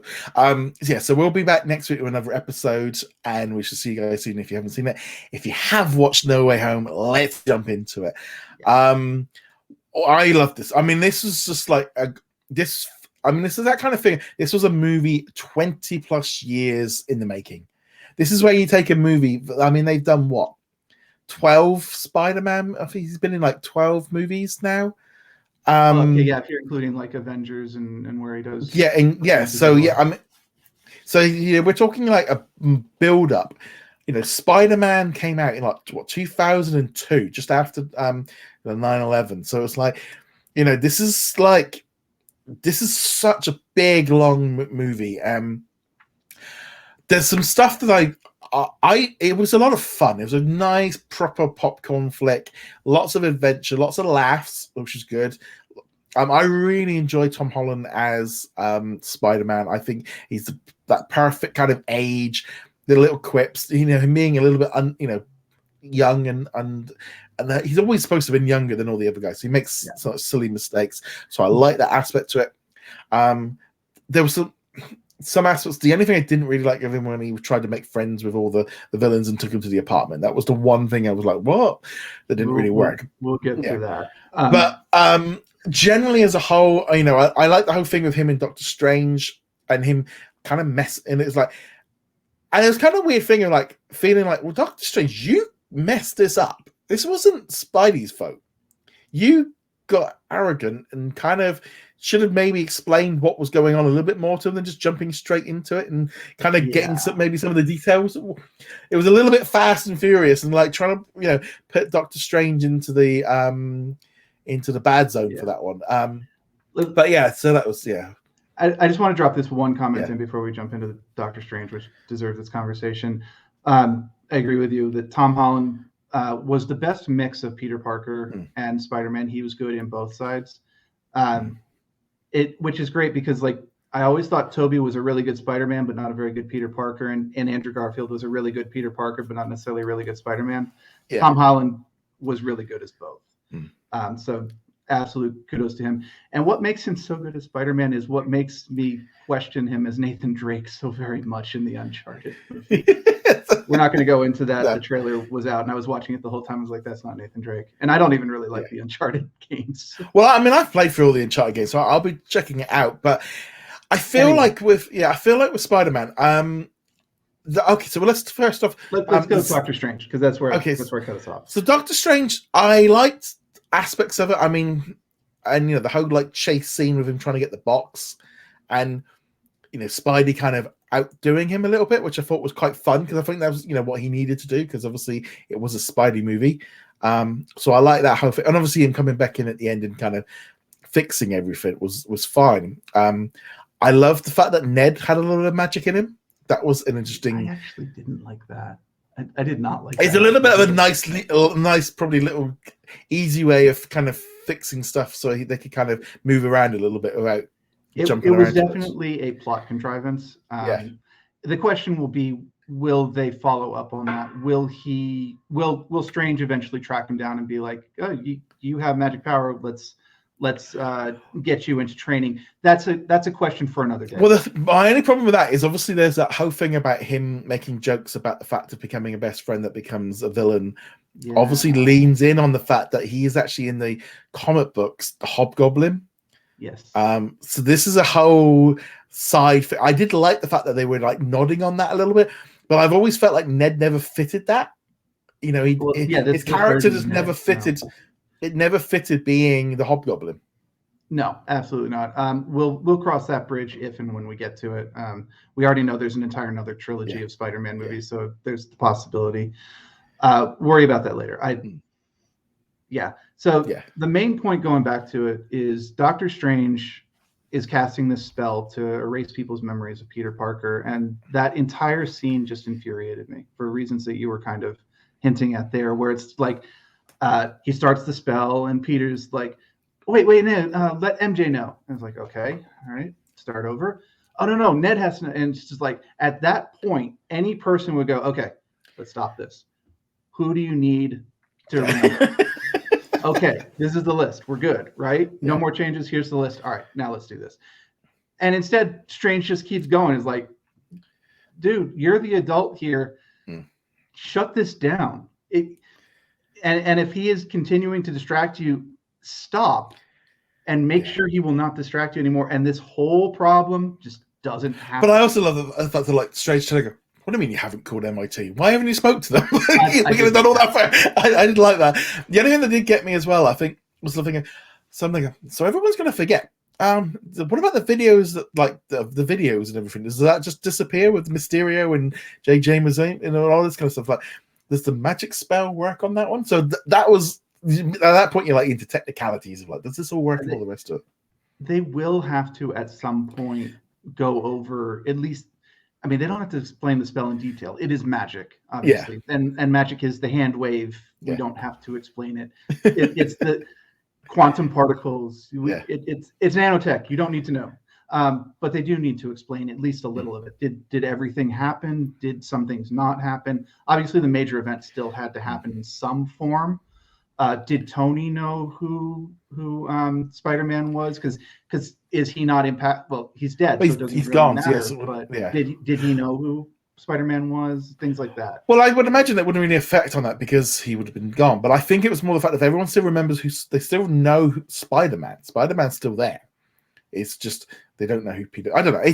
There's obviously some issues and stuff. I think they kind of glossed over it and kind of reset the bar. Which has always been what they've had to do in the comic books because they've had that same problem.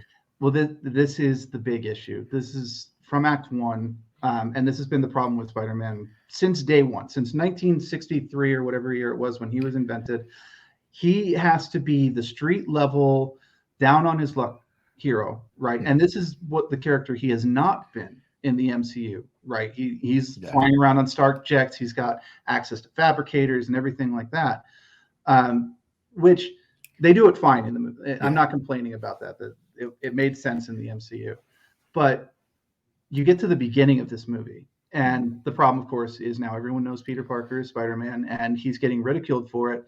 And we get this montage that takes weeks and weeks and weeks and weeks of him just getting absolutely hammered in the media.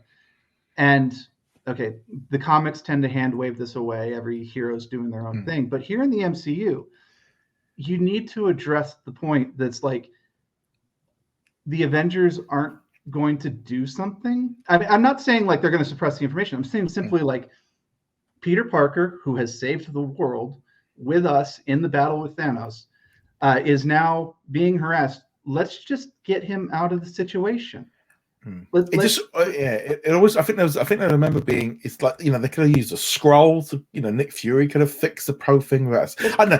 I mean, there's this. It's not even about fixing it. Like they don't have to get rid of the everyone knows Peter. They just need to be like, stop living in the Queen's apartment that everyone knows you live in. Yeah. Let's get protection for you. Why are you even worrying about MIT? Let's just get you an internship with Bruce Banner or at PIM Technologies or Stark. Why is he still in this situation when there are literally dozens of heroes who could do anything to help them out? And it's not hard to address this point. It's plenty easy to come up with reasons why. I'm sure you will see plenty of comments on Facebook with people giving you the reasons why this didn't happen. The point is they never address it. No. They never even mention it at all. I think it just goes back to like other comics and cartoons and superhero movies and stuff of just like, he literally just would have had Peter Parker and Spider-Man in the room together at the same time and everyone going, okay, it's not him, and let's move on. That's literally in every cartoon show, at least. It's an easy fix. But moving on from there was a couple of things I really liked about this one. I thought the scene with Matt Murdock was fantastic. Bring him in, you instantly had that reaction. And then obviously I'd only seen Kingpin like 45 minutes before this, maybe an hour before. So I'm like literally just like, okay, so I've just had Kingpin. Now I've got Daredevil. And he comes in, he's a lawyer. He does his bit. I love the thing of him catching the brick. Spider-Man kind of goes, hey, and then there's just a little nod to the screen. So if you know, you know. If you don't know, you don't know.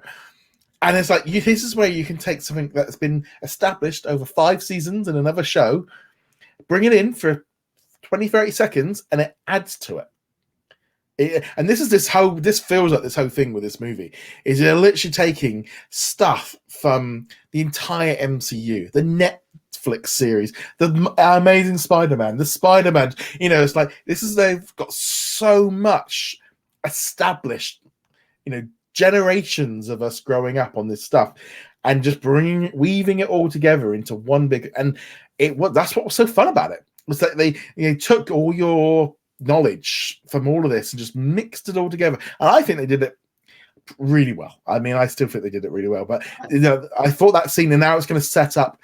Matt Murdock is in the MCU. Daredevil's in. We're just waiting for him now to, the Disney are going to announce a show at some point, I'd imagine, pretty soon. Or over in She-Hulk. I mean, given that she's a lawyer, he's a lawyer. That seems to be. Well, that could be like this could be like almost like a teasy bit, like right, exactly. Yeah. But I really love that scene. It was great seeing Charlie Cox as Matt Murdock there. I love the brick catching moment.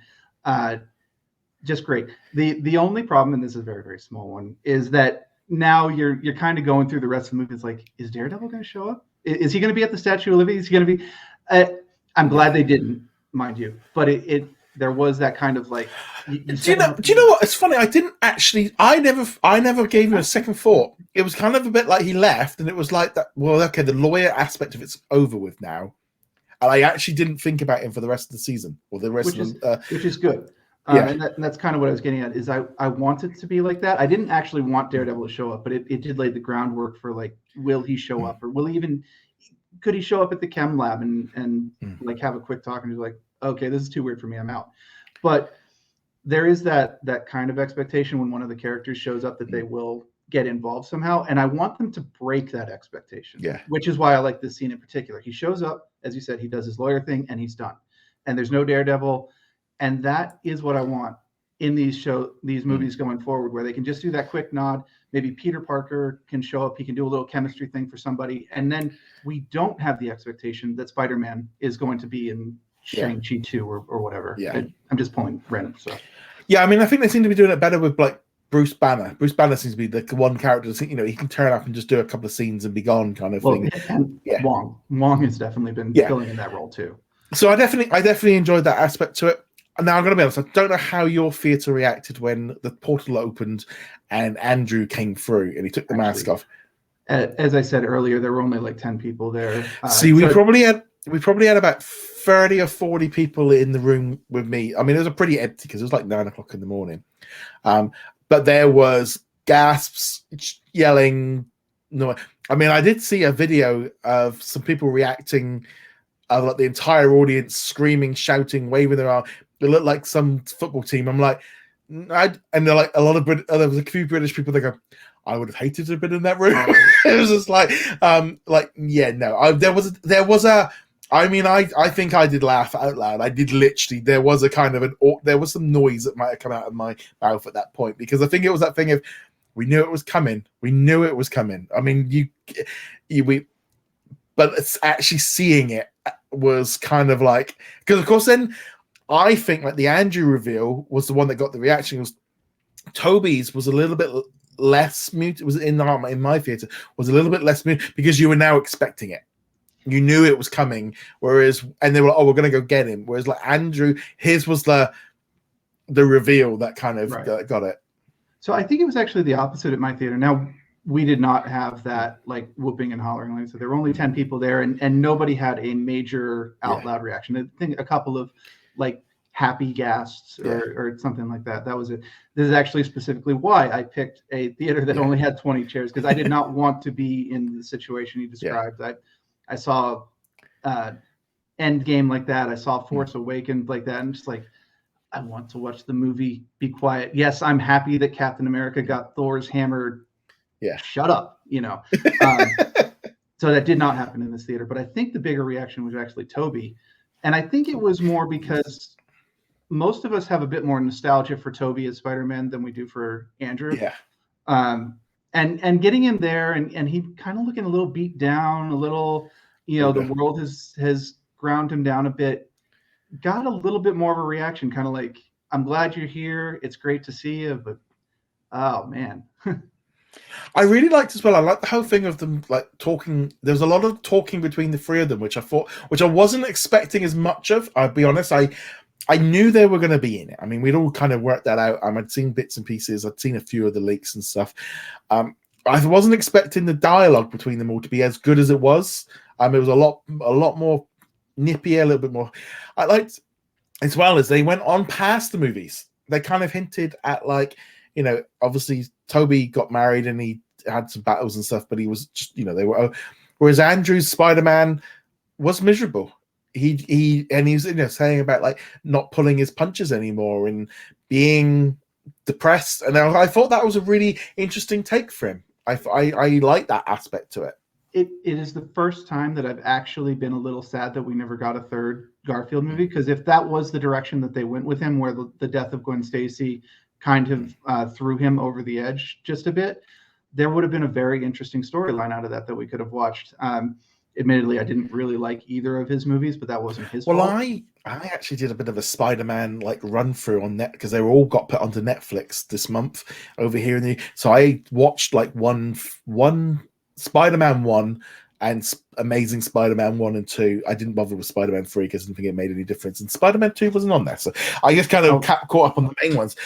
But I think having only literally watched him as Spider-Man the day before, it actually, and then I also watched Homecoming and Far From Home.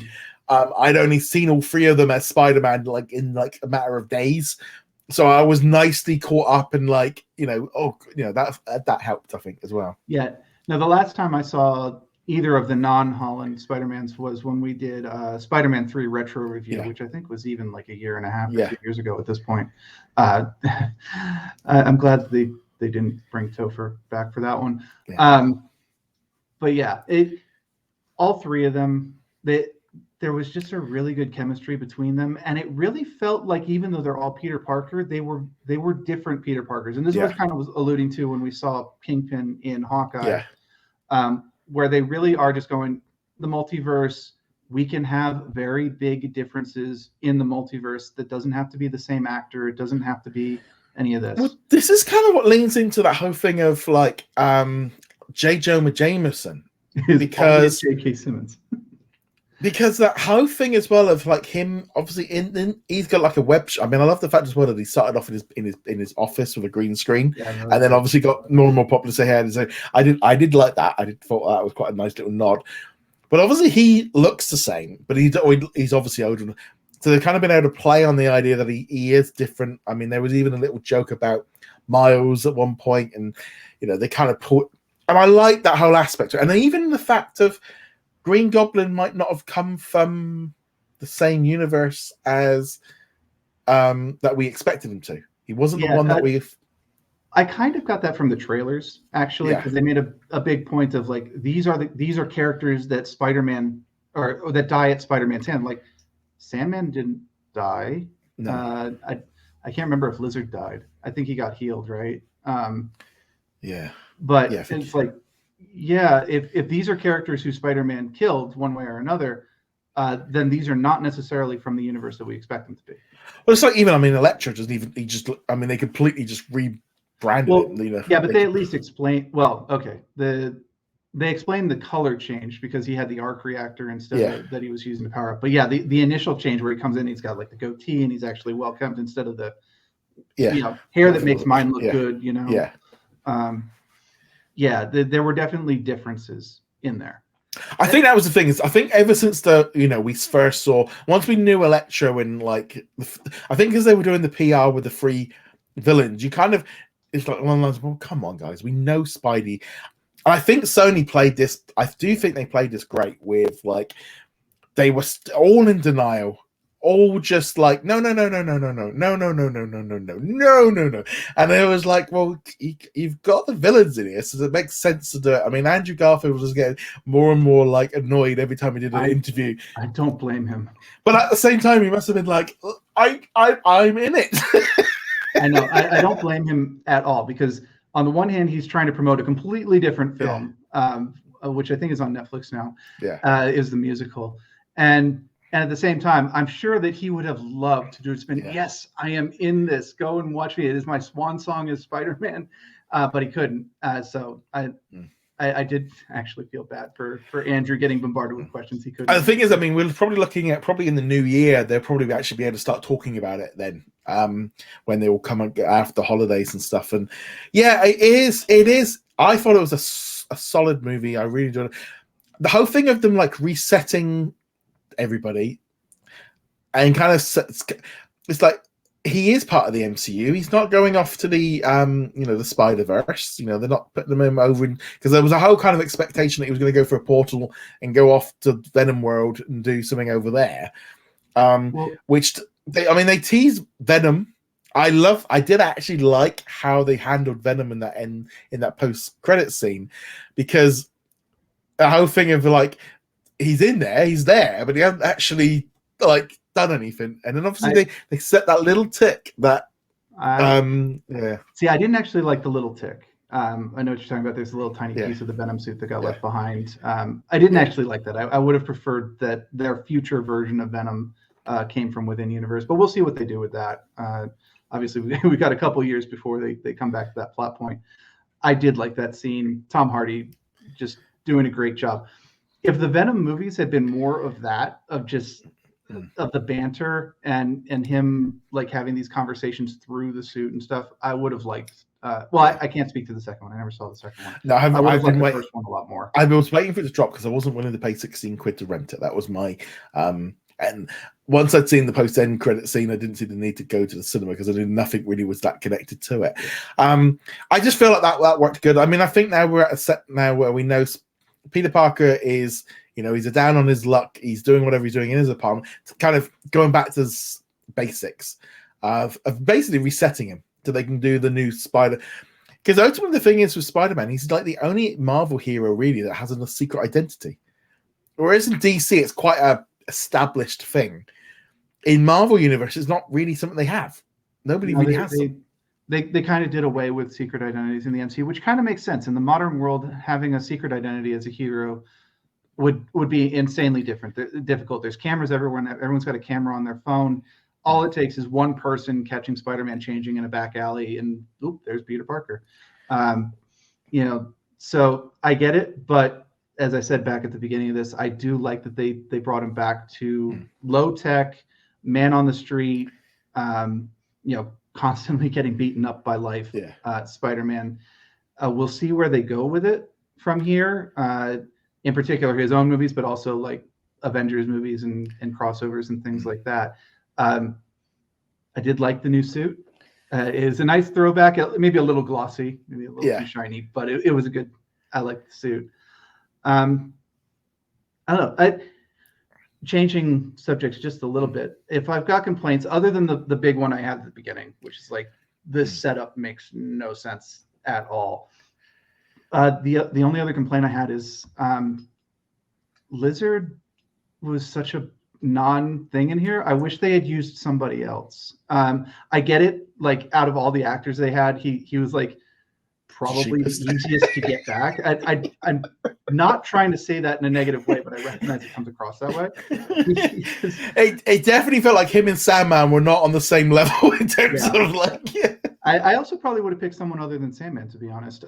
But they did need that character who actually liked Spider-Man and respected Spider-Man to kind of be the buffer between them. But I really would have liked to have seen the Green Goblin version from Amazing Spider-Man rather than Lizard. Yeah. I think that Willem Dafoe, and I can't remember the actor's name, but that Green Goblin could have had some great scenes in the same way that we had Toby and Andrew and Tom in the chem lab. Just having two different Green Goblins, very different characters, just bouncing off of each other would have been really entertaining.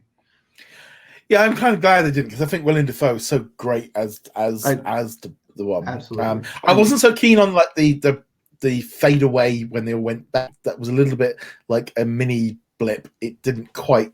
I would have preferred something a bit better, but no. I thought it was funny because I hadn't picked up on this, but apparently in Hawkeye, Iena talked about what they were doing with the Statue of Liberty, and I didn't obviously pick up on it when I watched the episode, but obviously had a big impact on that movie. You know, with them putting the shield on the Statue of Liberty.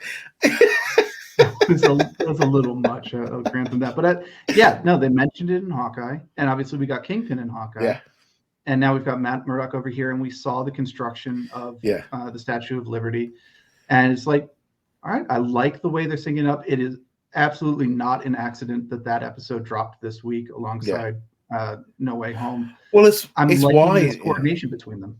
It's why, like, Kevin Feige literally was along the lines of, Charlie Cox is Daredevil, because I think they were this week was just like, but it also does show, unfortunately, the problem with leaks and all this kind of stuff of there's like they can deny stuff, but no one's going to believe them because they lie about stuff at the time, and it's like.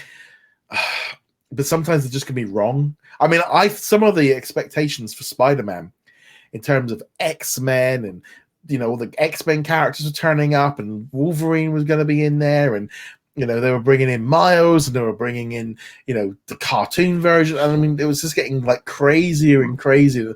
And I'm glad they didn't go that far, because sometimes I feel like it's that thing of fan theory can kind of disappoint because there's no way they could ever do it. And this is why I generally don't pay attention to fan theory. We obviously had this back at the beginning of the year too with WandaVision, where it was like it's going to be Mephisto and Reed Richards is going to be there, and it's like every which way. And in the end, it's like no, actually they might have been plans to do that, but they didn't. I'm glad that they did not do that here. One of my biggest concerns going into the movie was that it was going to be overwhelmed by the nostalgia of these characters. And if they had pushed it further, if there'd been X-Men or Ben Affleck, Daredevil, or, some of these other characters, it would have no longer been a film. It would have just been a collection of, hey, do you remember when Ben Affleck was Daredevil? Here's Tobey Maguire as Spider-Man. And keeping it as contained as they did, let them still tell a story. It still very much felt like it was Tom Holland's Spider-Man, wasn't it? It felt like it was his movie rather than. I mean, I did like the little quips and stuff between them and all the the discussions and stuff, but it was always along the lines of Tom is in charge. He's the one that they're all following, essentially going along. But again, it was just such a great one. I just realized the time we've really. It's really good. I really liked how Andrew and Toby kind of dropped into that mentor role. Yeah. They're still able to do it. I mean, there's the haha, I need my back cracked kind of thing because I'm getting old and so forth with Toby. But I even just down like a little gag and joke and a little conversation about the spider webbing.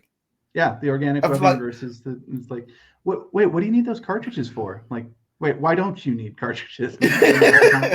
No, Yeah, I honestly could have just had those three in a room, maybe with Ned or somebody off on the side, and just had them quipping back and forth for like an hour. I would have been perfectly satisfied. But I think that helped with it helped with that humor factor. It helped make it more just enjoy. I think that was you kind of come out of it and go, oh, that was it was fun. It was action. It was fun. I mean, the numbers are coming in. I think it'll be the biggest movie of the year. It's going to be probably one of the biggest opening day. I think it's like the third biggest opening day ever. I'm just like behind like Avengers and Force Away. And I can't have, had we been outside the pandemic, it would have been much higher. Yeah. It is going to be interesting how the long legs on this one go because of restrictions and people, not everyone going in and spoilers and all the rest of it. But yeah, I mean, Sony really, I mean, they seem to have, we've had it just, to me, I mean, we've got the Hawkeye finale coming up this week. It feels like we've just had an epic year of Marvel. Marvelous year for Marvel. Well done. Yeah, I mean, we'll be talking about this in the near future when we are doing our favorite stuff from 2021. The Marvel shows are getting their own category because they, if we put them in the main category, they would just dominate the main category. And there's 5 of them anyway, so we'll do that. Yeah. Anecdotally, as I said last week, I tried to get tickets for this movie, and within an hour of the tickets being posted online, like every showing was just filled. It was like pre-pandemic where you had to be on for these big movies and you had to get your tickets up front. And then I went back onto the website a couple of days before launch. I'm like, okay, let's see if there's anything available. Have they added in any new shows? And there was actually a queue on the webpage because people were lining up to get these tickets so much that the website had to meter the number of people coming in. This is a huge launch, and I know Hollywood's watching it very, very closely on numbers. The only thing for that with me is I do feel a little bit like it's not it doesn't feel like you can. It's a lot of people are trying to compare it, trying to some people are trying to use this as the save Hollywood. And it's like that's not going to work. This is a special case. This feels like a special case. I mean, actually, do you know what? I've just looked here. I mean, just picked a random tomorrow afternoon at my local cinema. There's a dozen seats. I mean, it is literally on like every half an hour. I think that might be. And I'm in a sleepy little seaside town, so also in the middle of the winter, so it does take into it. But I do think like this whole thing of like this whole push of look, cinema's back and streaming's bad and things shouldn't go to cinema. It should be exclusive. This is a special case. This is a special movie, special time, special thing, special way. You cannot apply the rules of the pandemic to the Spider-Man movie because it's different to anything else. I mean, the only thing is, unless you're a Marvel movie, you've not been able to really get a lot of people in unless you were Fast and Furious. I think Dune did okay. I don't know. I think again, exception rather than rule. Again, anecdotally here, I just jumped onto my theater website. I picked a random showing on Monday, middle of the day, so it's still a work day. 3:25, almost half the theater is sold out. People are still lining up to see this. Will that continue after this week? Wait and see. But I feel like this one, and I've said it on social media, I think there is going to be a big drop off because the fear of missing out pushed everybody at the beginning. You're going to have people wanting to go again, but I mean, it's like here, how long the cinemas are going to stay open and stuff is difficult. But I feel like there's been a whole rhetoric of this year of the movies coming back and Spider-Man is the reason we should all be grateful. It's like, and the next movie's going to flop, and then you'll all be like, we can't keep like Spider-Man's. You can't compare to Spider-Man. It's going to do an incredible number at the box office. But it's a special movie, and I don't think nothing else this year is compared to it. Well, I mean, okay, there's nothing else coming out this year to begin with. I mean, obviously we're talking about stuff that came out earlier as well, but I mean, the next movie that's going to make this kind of buzz, Doctor Strange. Yeah, that's not. I mean, I'm not limiting this to just Disney movies. This is like in general. I mean, the Batman, maybe the Robert. Well, it does feel like a lot of them have shifted away from the winter, which I don't blame them. I think a lot of them were a little bit forced. I think Disney got a little bit carried away with too many movies in this quarter compared to next quarter, because I mean they just loaded up way too heavy. West Side Story, the Kingsman, Spider-Man. Oh, that's right. The Kingsman. Antlers. Kingsman's next week. I will be honest. I feel like they are. And then in like January, I mean, we're probably likely to have restrictions here by then with cinemas more than they are now. I feel like they all probably, they probably edged their bets and pushed a lot of the winter stuff back because there was going to be some problems. But yeah, and Spider-Man, I still feel like it's a special case. Yeah, I agree. It's a special case. I think the only reason we don't have added restrictions already is because governments know we would probably have revolutions on our hand if they tried to restrict another Christmas. But January will probably end up seeing some stuff popping back in. It'll be interesting to see how the Kingsman does. I think obviously it's not nearly on the same tier, but it is a well-known franchise. Yeah. But if people are coming in expecting it's going to do numbers anywhere near this, I think you're going to be disappointed. No. Right. On that note, guys, thank you very much for joining us. This is, like I said, this has been a nice big bumper edition. We knew it would be, where they go, oh, we got much to talk about this week. Now, there's nearly a 2-hour episode. But on that note, guys, we'll be back next week with another episode. But like I said, it will be a couple of days earlier than on the normal Saturday release. On that note, guys, thank you very much. See you guys soon.